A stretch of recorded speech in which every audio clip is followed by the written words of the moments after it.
여러분, 혹시 전혀 상관없어 보이는 두 가지 고민, 그러니까 기억력이 자꾸 떨어지는 거랑 탈모, 이 두 가지가 사실은 같은 뿌리에서 시작된 문제라면 어떠실 것 같으세요?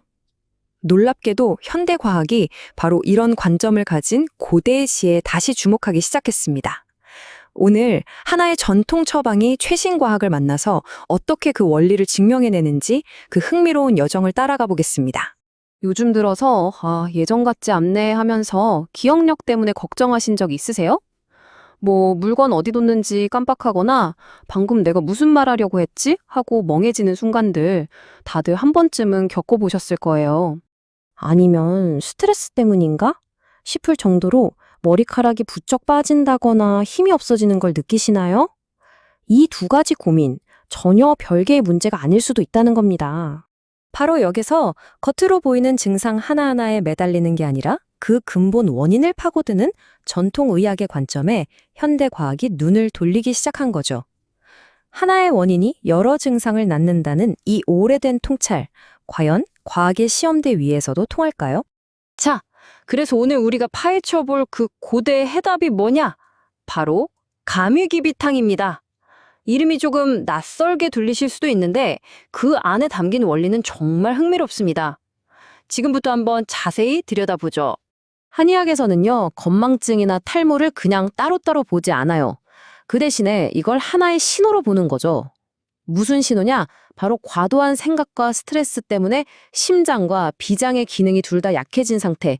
이걸 신비양허라고 부르는데 바로 이 핵심적인 불균형이 문제라는 겁니다. 아니, 그럼 이 신비양어라는 건 도대체 왜 생기는 걸까요? 한의학에서는 이렇게 설명합니다. 여기 보시는 것처럼요, 끊임없는 걱정, 스트레스, 이게 결국 소화 기능까지 떨어뜨리고 기운을 쫙 빼놓는다는 거예요. 그러면 우리 몸의 영양분과 피가 마르게 되고 결국 가장 중요한 뇌와 신체로 영양이 제대로 갈 수가 없게 되는 거죠.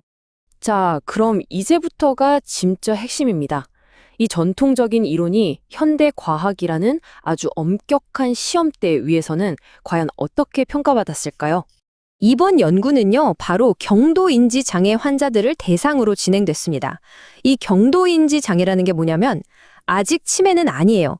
하지만 정상적인 노화 과정에서 예상되는 것보다 기억력이 눈에 띄게 떨어진 상태를 말합니다. 어찌 보면 치매로 가는 길목에 있는 아주 중요한 단계라고 할 수 있죠. 연구는 정말 철저하게 설계됐어요. 일단 환자들을 두 그룹으로 딱 나눴습니다.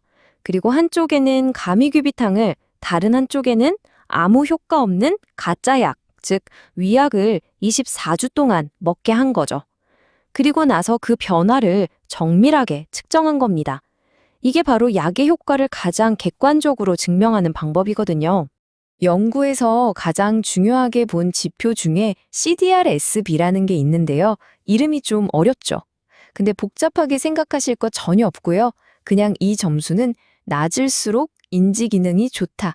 이렇게만 기억하시면 됩니다. 낮을수록 좋은 거예요. 자, 바로 이 그래프가 이번 연구의 모든 걸 말해줍니다. 정말 핵심적인 결과죠. 특히 저기 아래쪽 그래프에 한번 집중해 보세요. 24주가 지났을 때 가짜 약 플래시보를 먹은 그룹은 점수가 오히려 위로 올라갔어요. 이건 인지 기능이 더 나빠졌다는 뜻입니다. 그런데 감이 기비탄 그룹을 한번 보세요. 점수가 뚜렷하게 아래로 꺾이죠? 두 선이 완전히 반대 방향으로 쫙 갈라지는 거 보이시죠? 이야, 이게 바로 감이기비탕의 효과를 반박할 수 없게 보여주는 정말 명백한 증거인 겁니다. 이걸 숫자로 보면요, 그 차이가 정말 어마어마합니다. 감액기비탕을 복용한 그룹은 점수가 1.53점에서 1.13점으로 내려갔어요. 상태가 좋아졌다는 거죠. 그런데 반대로 가짜 약을 먹은 그룹은 1.61점에서 1.75점으로 오히려 나빠졌습니다. 정말 놀라운 결과 아닙니까? 이 개선 효과가 그냥 전반적으로만 좋아진 게 아니에요. 세부적으로 뜯어보니까 전반적인 인지기능 점수는 물론이고요. 특히 기억력과 관련된 거의 모든 항목에서, 그러니까 말을 기억해내는 능력, 또 눈으로 본 걸 기억하는 능력까지 전부 다 의미 있게 좋아진 걸로 나타났습니다. 자, 효과만큼이나 아니 어쩌면 더 중요한 게 바로 안전성이겠죠. 다행히도 이 연구에서 가미기비탕은 가짜약이랑 비교했을 때 이렇다 할 심각한 부작용을 일으키지 않는 것으로 확인됐습니다. 그러니까 안전하게 사용할 수 있는 가능성까지 보여준 거죠. 자, 이 놀라운 인지기능 개선 결과는 결국 신비양허라는 그 근본적인 원인을 다스렸기 때문에 가능했던 겁니다. 그렇다면 바로 그 똑같은 원인이 일으키는 또 다른 증상, 바로 탈모에는 어땠을까요? 여기서부터 이 고대 지혜의 진짜 힘이 드러나기 시작합니다.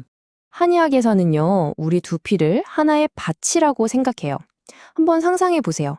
밭이 바짝 마르거나 용양분이 하나도 없으면 거기서 곡식이 잘 자랄 수 있을까요? 당연히 아니겠죠. 두피도 똑같다는 겁니다. 건강한 머리카락이라는 작물을 키워내려면 두피라는 밭에 충분한 영양과 피가 공급되어야 한다는 아주 단순하고도 명쾌한 원리죠. 그래서 가미교이탕이 바로 이런 경우에 쓰이는 겁니다.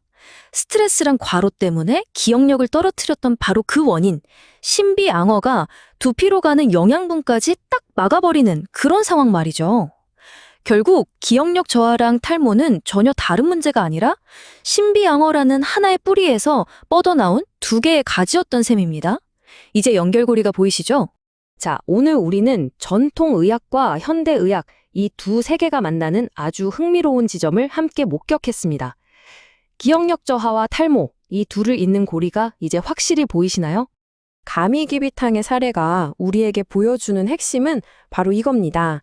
수백 년 전의 지혜는 신비양허라는 눈에 보이지 않는 하나의 패턴을 발견해냈고요.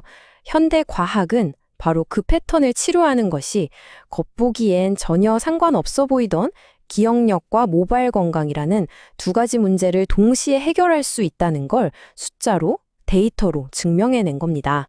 이 연구를 이끈 경희대학교 한방병원의 박정미 교수는 이 연구의 의미를 이렇게 딱 한마디로 정리했습니다.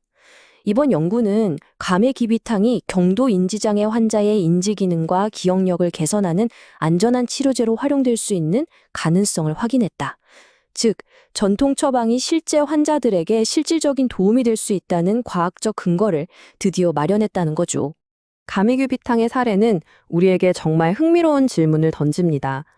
우리가 아직 그 가치를 제대로 알지 못하는 현대 과학의 검증을 기다리고 있는 또 다른 고대의 지혜들이 얼마나 많이 남아있을까요? 어쩌면 그 무한한 가능성의 문은 이제 막 열리기 시작한 건지도 모릅니다.